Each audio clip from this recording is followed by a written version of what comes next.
Hey everyone, welcome back to Living in Power Today.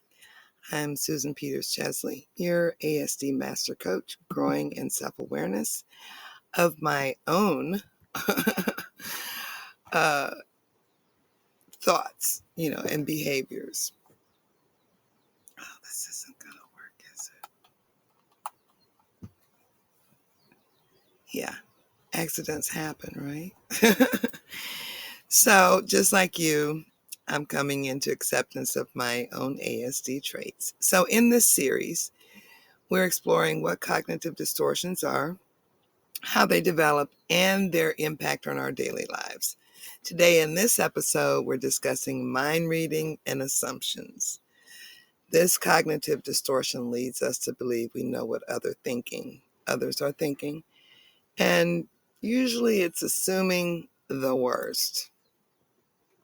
So, mind reading happens when we assume we know what someone else is thinking, even though we have no actual evidence. How many times have you had that happen to you?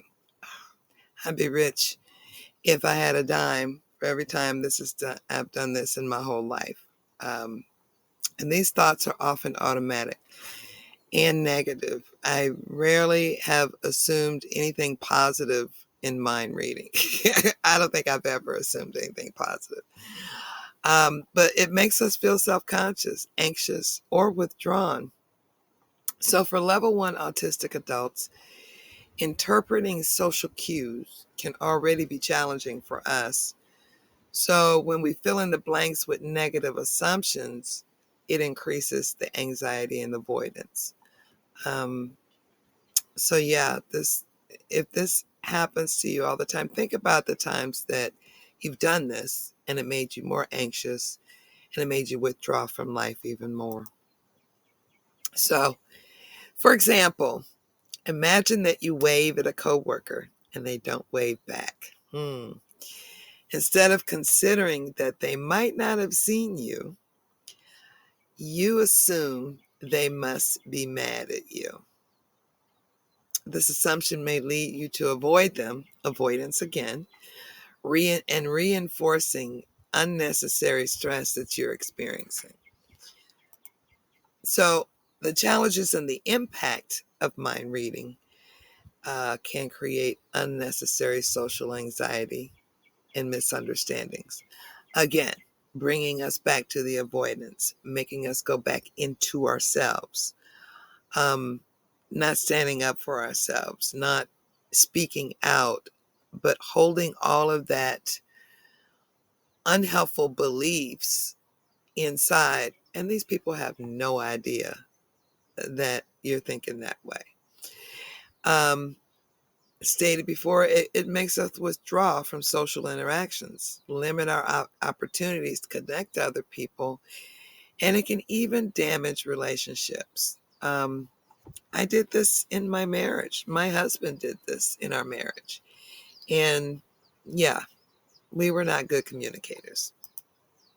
So instead of clarification, instead of getting clarification for our thoughts by asking these people or just saying, hey, saw you yesterday and didn't wave back. Oh, I didn't see you. That way you understand what happened.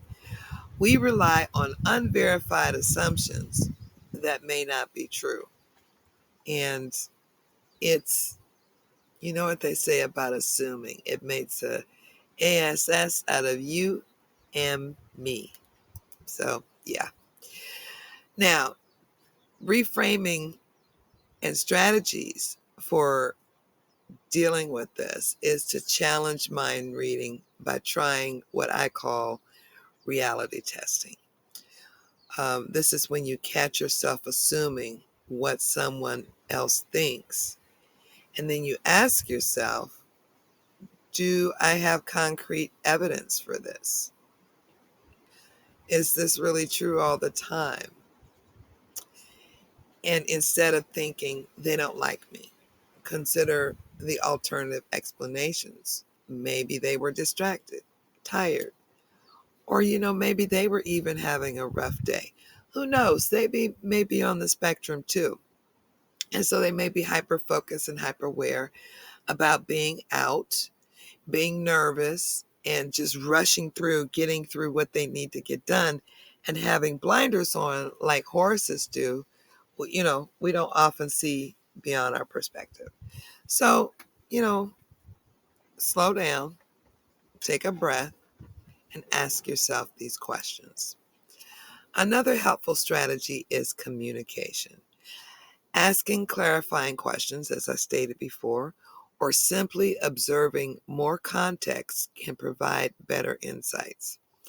So if you feel unsure about how someone perceives you, asking clarifying questions, not leading questions or not passive aggressive questions, these are different.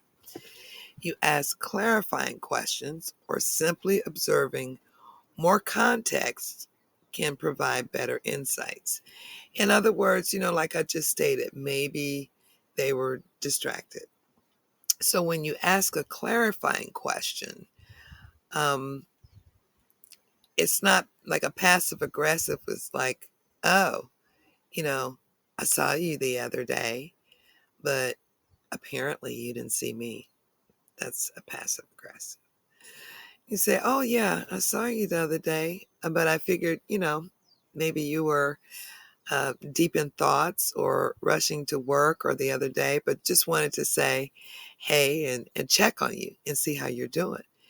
You know, um, and they may say, oh, no, I didn't see you because, yeah, I was deep in thought about the project that we've got coming up. So give yourself a break. Not only give yourself a break, give other people a break and learn to communicate your feelings in a way that's not aggressive, but that is assertive and clarifying. So lastly, practice self-compassion. And this isn't just about running around, oh, I love myself so much. It's not about that. Um, remind yourself that even if someone does have a negative opinion of you, it doesn't define your worth. Not everyone will understand, appreciate, or like you, and that's okay. And having self-compassion means like, okay, these people can have their opinions about me, and that's okay. I don't have to get upset. I don't have to go to, well, they should be thinking, no, we don't have to go there either, which is our next one coming up. They're free to think about you how they will. They're free to say what they think about you, long as it's not defamatory and illegal to do that about you. Um, but you can't control other people's thoughts. And maybe they caught you in a situation where you were distracted or you might have been having a little meltdown or wasn't focused either. So you got to remember, people's opinion are based on different times when they run into us. So, but it doesn't matter. It doesn't define your worth. Now, mind reading and assumptions can create unnecessary stress. It may really lower your self-confidence, make that self-critical voice in your head just talk and talk and talk and talk and feed you all the negative things about you that it's thinking. But challenging these thoughts can lead to healthier interactions and self-confidence. I'm going to tell you something. I challenge my thoughts. I've gotten really good at it, but it took me several years to do this, to be comfortable enough to tell my thoughts to shut the F up. You're a liar, um, and I don't believe you. That's just my feelings at the moment, and feelings are not always facts.